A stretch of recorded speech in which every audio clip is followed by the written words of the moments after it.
Good morning, good afternoon, good evening po ulit sa inyong lahat.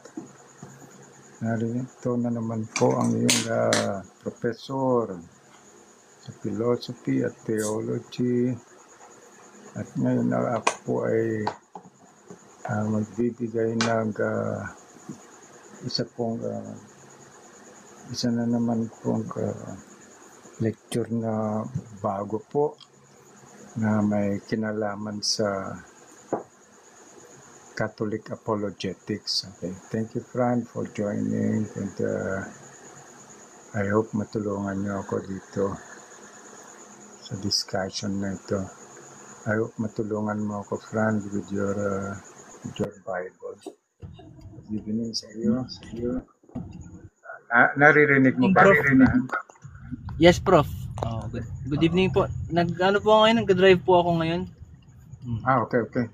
No worries. Pero makikinig po ako sa discussion habang nag-drive. Oh, thank you very much. Okay. Lisa, thank you very much for joining my... Yung doon naman sa live, Prof, sa laptop. Ano yun, Prof? Magda-download ka nung TikTok Live Studio. Tapos, window ginawa ko na yun. Ginawa mo na dati, Prof? Pero nagloloko nga eh. Kasi kung minsan hindi gumagana yung aking net sa laptop. Kaya okay, Prof. napipilitan ako. Pero okay naman sa iyo ang audio ko. Yes, Prof. Okay naman po. Malinaw naman. Okay, thank you very much. Okay. Ay sa mga gustong mga kasama ko, mga kapatid na mga Katoliko na gusto naman pong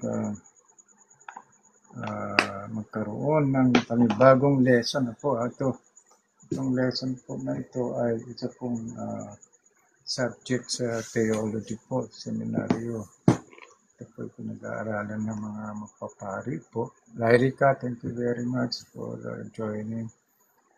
This has something to do with apologetics, okay? And I would like to, Marky, thank you very much. I would like to inform you that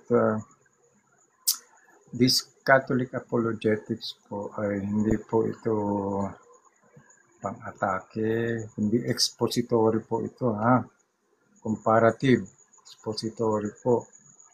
Ibig sabihin, atin nung